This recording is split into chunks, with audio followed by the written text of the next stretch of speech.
अपने कथा कोटि कोटि प्रणाम। मेरा सौभाग्य है कि आज उनका दर्शन मुझे प्राप्त हुआ। उनकी मधुर वाणी में कुछ समय के लिए ही कम से कम सुनने का सौभाग्य पड़ा। खास करके जब मैं यहाँ आया तो बेचन जी और उनके समूह के द्वारा जो अतिथि के रूप में जो गायन किया गया, वास्तव में वो मंत्रमुग्ध नृत्य।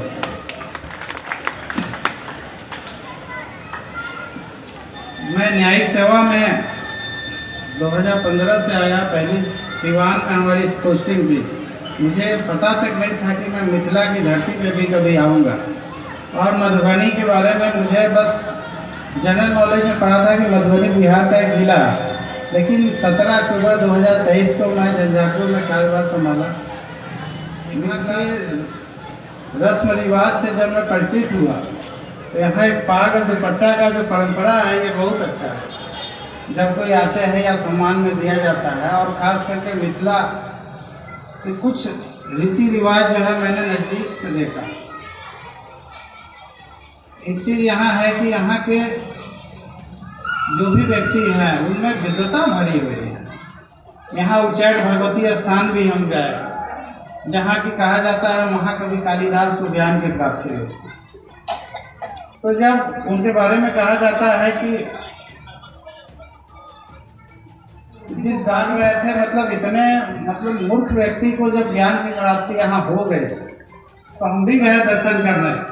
लेकिन वास्तव में मेरा कहने का मतलब है कि यहाँ विद्वता इस सेंस है कि जब भी दिल्ली में हम गए तो मधुबनी, दरभंगा, मिथिला के लोग IAS IPS हमेशा होते हैं। तो इस माटी में जो है कुछ तो है कि जो भारत के उच्च पदों पे जो है आसीन हो जाते हैं, यहाँ से मेहनत करते हैं। मतलब कि उनके अंदर इतनी जज्बा है, इतना मेहनत करने का।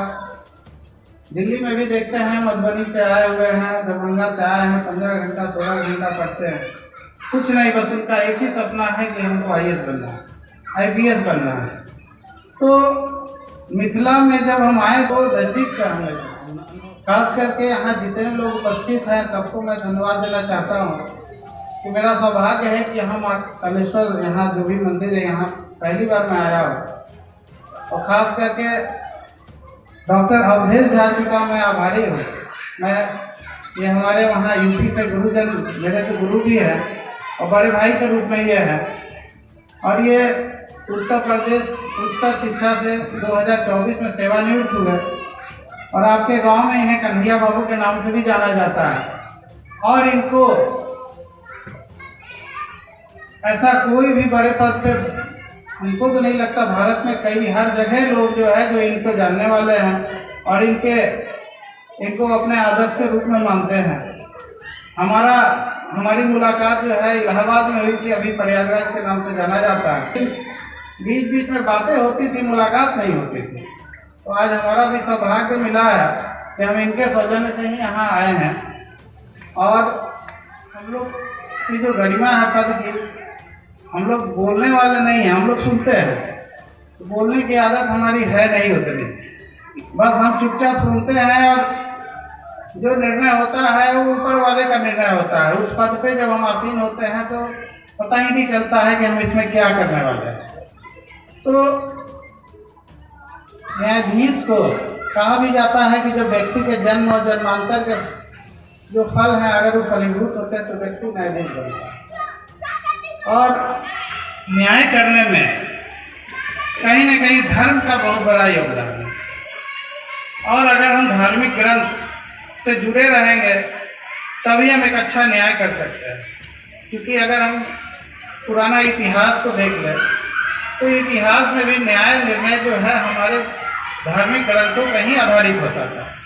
आज के समय में कानून की किताबें आ गई, लेकिन कहीं न कहीं हम लोग धर्म से जुड़े हुए हैं और हमारा जुड़ाव भी धर्म से रहा है।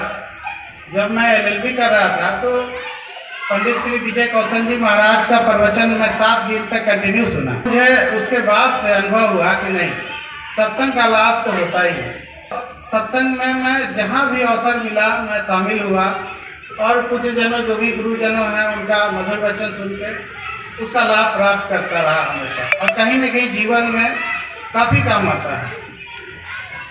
ज़्यादा तो हम नहीं कहेंगे, लेकिन एक बार सबको फिर धन्यवाद करना चाहते हैं। और कम काम से 5:30 बजे हम छोड़ के निकले हैं और बस आप लोग के बीच आए हैं। और सुबह 10 बजे से लेकर अभी तक काम नहीं लगे हैं। आज तो भगवत कृपा हो गई हमारे ऊपर कि हम यहाँ आ गए, इसलिए कम समय ही लेंगे, आप लोग से विदा चाहेंगे इसके बाद। और जब कभी अवसर मिलेगा मैं यहाँ जरूर आऊँगा और सबको धन्यवाद देना चाहता हूँ।